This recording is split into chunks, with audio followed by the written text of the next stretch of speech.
Bail మీద బయటకు వచ్చినప్పుడు చెప్పొచ్చు అట్లా ప్రెస్ మీట్ పెట్టి మీకు తెలుసు కదా. ప్రేమ్ గాంధీ గారు ఇక్కడ పొలిటికల్ ఒక నిమిషం శ్రీనివాస్ రెడ్డి గారు 1 సెకండ్, చిట్టిబాబు గారు 1 నిమిషం. ప్రేమ్ గాంధీ గారు పీసీఆర్ ప్రేమ్ గాంధీ గారు తీసుకోండి. పీసీఆర్ ప్రేమ్ గాంధీ గారిని స్క్రీన్ మీద తీసుకోండి. ఏదైనా మాట్లాడినా ఒక వాస్తవం అయితే ఒక విషయం, ఇక్కడ పొలిటికల్ పూర్తి విషయంలో కొంత అల్లు అర్జున్ కొంత అత్యుత్సాహం చేయడం వల్ల కొంత నష్టం జరిగింది.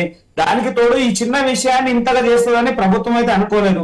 ఈ విషయాన్ని ఇంత ఇచ్చేయాల్సినటువంటి అవసరం లేకపోయినండి. నిజంగా కూడా ఏమంటారు అంటే అల్లు అర్జున్ చాలా సందర్భాల్లో మాట్లాడు, మా లాయర్ వద్దన్నాడు, నేను మాట్లాడినా అంటే కనీసం ట్వీట్ చేసేటువంటి అవకాశం ఉంటుండే కదా. దానికైతే ఏం అభ్యంతరం లేదు కదా. అలాగే దానికి తోడు ఆ కుటుంబానికి మానసిక ధైర్యం ఇచ్చేటువంటి పరిస్థితి ఉంటే ఇంతవరకు రాకపోతుండే. ఇంకోటి చాలా మంది అంటా ఉన్నారు, భౌగోళికంగా హైదరాబాద్ అనేది మొత్తం అనువైనటువంటి ప్రాంతం, ఇక్కడికి ఫిలిం ఇండస్ట్రీ పోతుంది చేస్తుంది అనేది అసాధ్యమైనటువంటి విషయం. అక్కడ ఉన్నటువంటి మంత్రులు, ముఖ్యమంత్రులు, డిప్యూటీ సీఎంల కోట్లాది రూపాయల ఆస్తులే ఇక్కడ ఉన్నాయి, వాళ్ళ ఇండ్లే ఇక్కడ ఉన్నాయి, వాళ్ళ వ్యాపారాలు ఇక్కడ ఉన్నాయి. పోవడం అనేది కాదు, ఆ రాష్ట్రంలో అభివృద్ధి కోసం ఏదైనా మెడ్రాస్ లో ఉన్నప్పుడు ఇక్కడికి వచ్చేసాం. మెడ్రాస్ లో ఆస్తులు ఉన్నప్పుడు అది వదులుకునే ఇక్కడికి వచ్చాం. అవమానాలు జరిగితే, వివక్ష జరిగితే ఎక్కడి నుంచే వచ్చేస్తాం. మెడ్రాస్ లో ఇండస్ట్రీ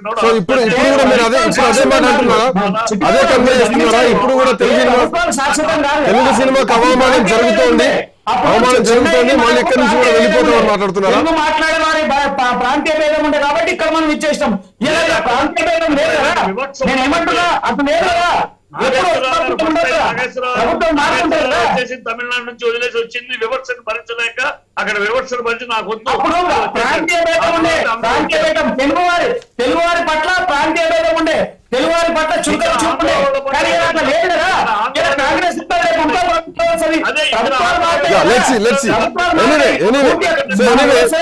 ప్రభుత్వం.